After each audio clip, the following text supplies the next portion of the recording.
At my son's housewarming party, he raised his glass in front of 40 guests and said, "We could not have done this without my in-laws." Everyone clapped. His wife smiled.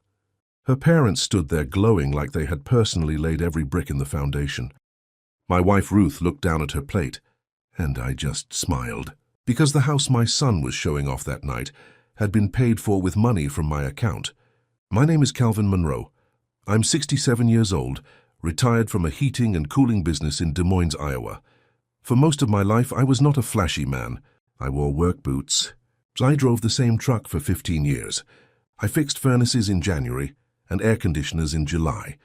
And every dollar I saved with one thing in mind: family. My wife Ruth and I have one son, Mason. When Mason was born, Ruth cried so hard the nurse had to remind her to breathe. He was our miracle after years of waiting. Maybe that was where the problem began. We loved him so much that sometimes we made life too easy. When Mason needed help with college, we paid. When he needed a car after graduation, I signed the check. When he married his wife, Sienna, Ruth and I covered half the wedding, even though Sienna's parents stood in every photo like they were the reason it happened. I ignored it. Ruth did too. Parents get used to being invisible when their children are happy. Then came the house. Mason and Sienna had been renting a townhouse for 3 years. They wanted something better before starting a family. One Sunday afternoon, Mason came to our house looking nervous. "Dad," he said, "we found a place." Ruth smiled immediately. "That is wonderful." Then Mason explained the problem. They had good income, but not enough saved for the down payment. The house was in a beautiful neighborhood, close to Sienna's parents, close to good schools, close to everything they wanted. He did not directly ask. He never did. He just placed the problem in front of me and waited for me to solve it. Ruth looked at me across the kitchen table. I knew that look. So I helped. Not a little. I gave Mason $180,000. Enough for the down payment, closing costs, and a few repairs. I did not call it a loan. I did not make a speech. I only told him one thing: do not let this change who you are. He hugged me. He promised it would not. For the first few weeks he called often. He sent pictures of the empty rooms, the backyard, the fireplace. The kitchen, Ruth said, looked like something from a magazine. Then the calls slowed down. Sienna's parents started appearing more in the updates. Her mother helped choose paint. Her father recommended a contractor. Her family hosted the first dinner there. Ruth noticed before I did. "She did not mention us in the invitation," she said one evening, holding her phone. "What invitation?" "The housewarming." I looked at the message. It was polite, formal, like we were neighbors, not the people who helped make the house possible. Still, Ruth bought a gift, a handmade quilt she had been working on for months. She stitched their wedding date into the corner. "That is beautiful," I told her. She smiled softly. "I hope they like it." The party was on a Saturday evening. The house looked perfect. Too perfect. White walls, new furniture, candles that smelled like cedar and money. Sienna's parents stood near the kitchen island, greeting guests as if they owned the place. Her father, Grant Whitlow, shook my hand and said, "Good to see you, Cal. Quite a place they got, huh?" "They did well," I said. He smiled. "They had good guidance." I looked at him. He did not blink. That was the first warning. The second came when Ruth gave Sienna the quilt. Sienna looked at it for half a second. "Oh, that is sweet," she said. Then she handed it to Mason and whispered, "Put it somewhere safe." Somewhere safe turned out to be a bench near the laundry room. Ruth saw it. She pretended she did not. That hurt me more than anything said out loud. Dinner started at 7. Guests filled the living room and dining area. Friends from Mason's work, Sienna's cousins, her parents' neighbors, people I had never met but who somehow seemed more comfortable in my son's home than I did. Then Mason stood with a glass of champagne. "I just want to say something," he said. The room quieted. He smiled at Sienna, then at her parents. "This house represents family," he said. "Support, guidance, belief, and honestly, we could not have done this without my in-laws." Applause filled the room. Sienna's mother wiped her eyes. Grant placed a hand over his heart.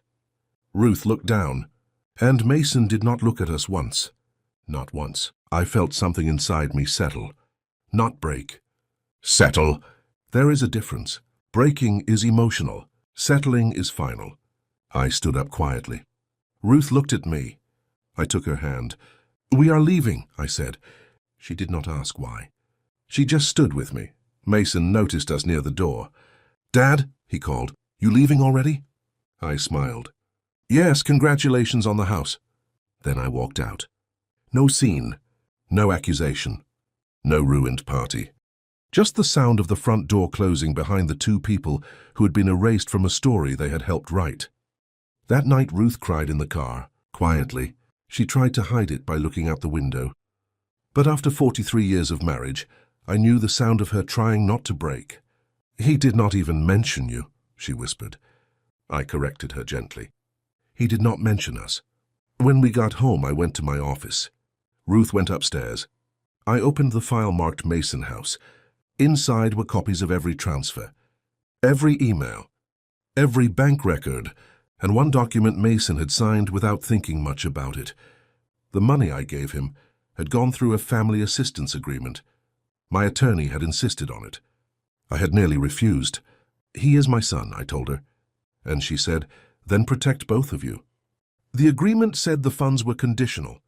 If the money was misrepresented, concealed during financing, or used in a way that created legal risk, I had the right to request repayment or convert the amount into a secured lien against the property. At the time, it sounded unnecessary. The next morning, it sounded like wisdom. I called my attorney at 8:05. Her name was Patricia Sloan.